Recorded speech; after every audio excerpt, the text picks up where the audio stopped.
So hi guys, welcome back sa ating YouTube channel mga katropa.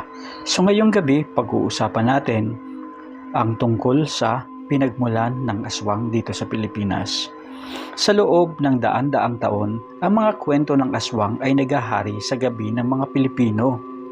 Isang nilalang na nagpapalit ng anyo, ang mukha ay nanginginig sa galit at ang katawan ay namamaluktot sa dilim.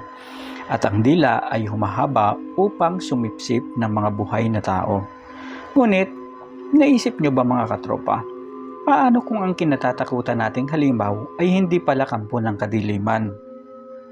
Paano kung ang itinuturing nating mga aswang ay isang taong humihingi lang ng saklolo dahil sa isang malupit at pambihirang sumpa sa kanyang dugo?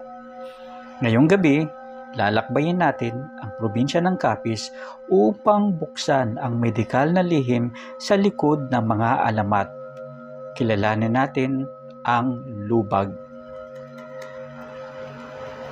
Noong dekada 80 sa isang liblib na baryo sa Panay, kilala si Cardo bilang isang masipag na magsasaka.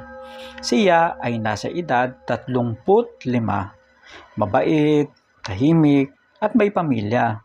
Ngunit isang gabi, nagsimula ang isang kakaibang pagbabago sa kanyang katawan. Nagsimulang kumurap-kurap ang kanyang mga mata at nang hindi na niya ito mapigilan, sumunod ang kanyang mga panga. Ang kanyang dila ay unti-unting lumalabas at pumipilipit na tila ba may kung anong puwersa sa loob ng kanyang bibig na humihila dito. Paglipas ng ilang buwan, ang kanyang leeg ay permanenteng tumagilid. Ang kanyang mukha naman ay nag-iba ang itsura dahil sa matinding panginginig at pag-igting ng mga kalamnan. Kapag sumasapit ang gabi, dahil sa tindi ng sakit, si Cardo ay napapasayaw at namamaluktot sa sahig. Sa kanilang kubo habang gumagawa ng kakaibang mga tunog dahil hindi na niya maipasara ang kanyang mga panga. Sobrang sakit nito. Nakarating ang balita sa mga kapitbahay. Sa isang madilim na gabi, sumisilip sila sa siwang ng mga dingding.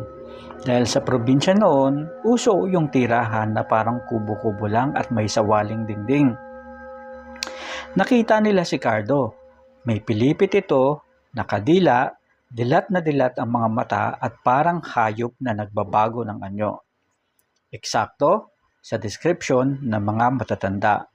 Ang hatol ng baryo, si Cardo ay isang aswang. Ang hindi nila alam, walang kinalaman ang mga demonyo sa kanyang sinapit. Si Cardo ay biktima lamang ng isang sakit na tinatawag na lubag.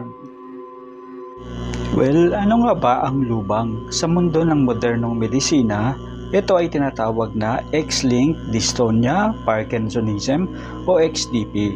Ito ay isang pambihirang genetic disorder na matatagpuan sa halos eksklusibo sa mga kalalakihang may lahing Pilipino na nagmula sa isla ng Panay kung saan matatagpuan ang Capiz at Iloilo. Suriin natin bakit ang mga sintomas ng lubang ay naging mitsa upang isilang ang kwento tungkol sa mga aswang. Ang pagpipilipit ng mga mukha at dila ang pangunahing sintomas ng XDP mga katropa. Ito ay dystonia. Nagpapadala ang utak ng maling signal sa kalamnan at nagiging sanhi ng hindi pa kontrol na muscle spasm. Ang dila ng pasyente ay lumalabas at hindi maipasok, ang panga ay bumubuka at ang mukha naman nagiging parang maskara ng halimaw.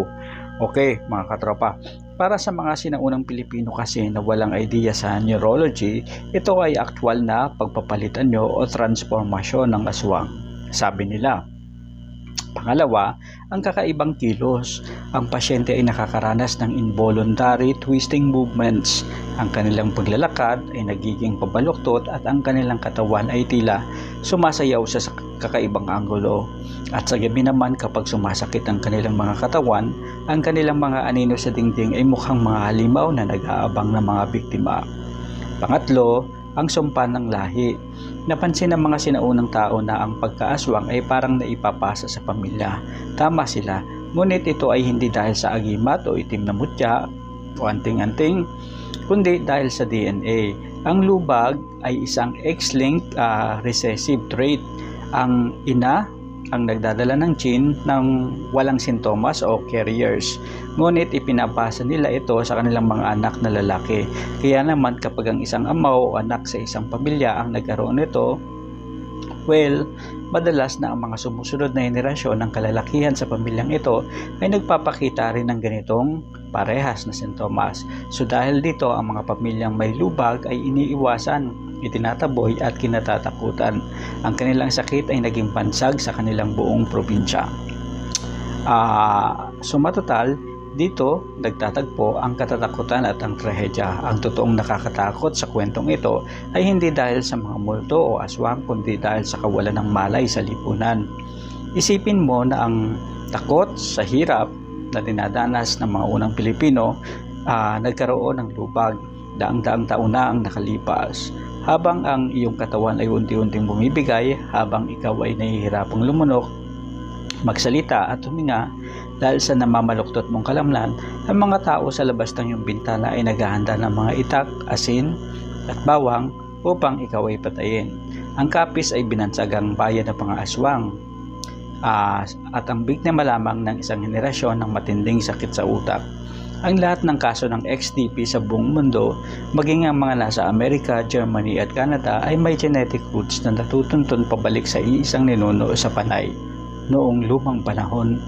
So ngayong gabi mga katropa, napatunayan natin na madalas ang dilim ay nagmumula lamang sa mga bagay na hindi natin nauunawaan.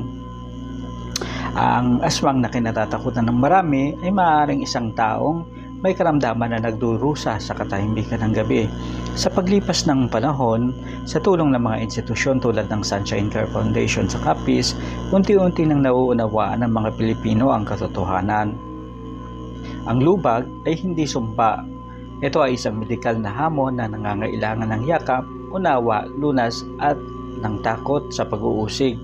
Ibig sabihin, huwag nating usigin at huwag tayong matakot.